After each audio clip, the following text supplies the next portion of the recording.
জয়গুরু। আজকে আলোচ্য বিষয় হলো আপনি কয় ভগবানের পূজা করেন, আপনি কার পূজা করেন, আপনি কার ভক্ত। এই বিষয়টা নিয়ে আজকে আলোচনা করতে আসছি। আপনারা সম্পূর্ণ ভিডিওটি দেখবেন।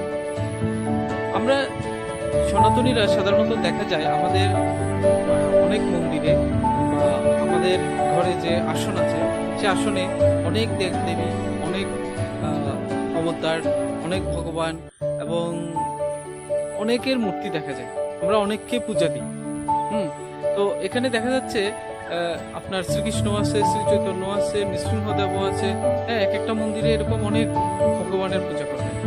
আবার আপনার দুর্গাও আছে, কালীও আছে, শিবও আছে, গণেশও আছে, কার্তিকও আছে, সরস্বতীও আছে, লক্ষ্মীও আছে।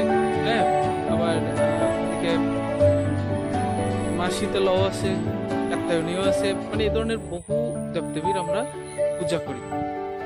এখন প্রশ্ন হলো, আমি কার ভক্ত, আমি কার দীক্ষা নিয়েছি, আমি কোন বীজ মন্ত্রটা জপ করি, হ্যাঁ, আমি কোন স্তরে সাধনা করি। এইসব যদি আমি প্রশ্ন করি তাহলে বিষয়গুলো একদম গুলিয়ে যাব। বাস্তব সত্য কথা কি জানেন? একটা বাস্তব উদাহরণ দিই। আপনি একটা ইউনিভার্সিটিতে ভর্তি হলেন। ইউনিভার্সিটিতে সাধারণত একটা সাবজেক্টে পড়া হয়, ঠিক আছে, একটা সাবজেক্টে পড়ার সুযোগ দেওয়া হয়। সেটা ইংরেজি হোক বা বাংলা হোক বা ইন্টারন্যাশনাল রিলেশন হোক বা জুলজি হোক, বায়োলজি হোক, বা এই ধরনের একটা সাবজেক্টে পড়তে দেওয়া হয়। আবার আপনি মেডিকেল সায়েন্সে যখন আসবেন তখনও একটা বিষয়ের উপর আপনাকে এক্সপার্ট করা হয়। হ্যাঁ, আপনি হয় কার্ডিওলজি নিয়ে পড়বেন, হয় গাইনোলজি নিয়ে পড়বেন। এই ধরনের একটা সাবজেক্টে আপনাকে, একটা বিষয় নিয়ে আপনাকে এক্সপার্ট করা হয়।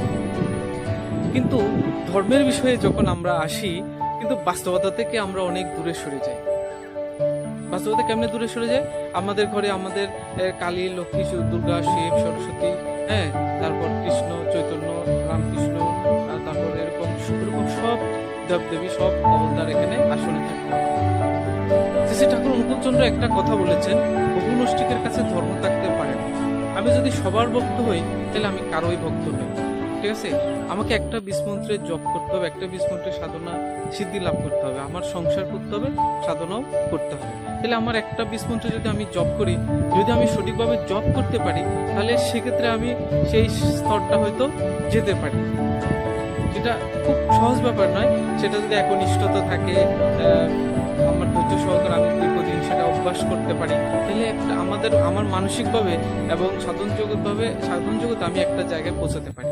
এখন আমাদের যারা সংসারী, অনেকের এটা হচ্ছে, কেউ যদি রাগ করে, কেউ যদি অসন্তুষ্ট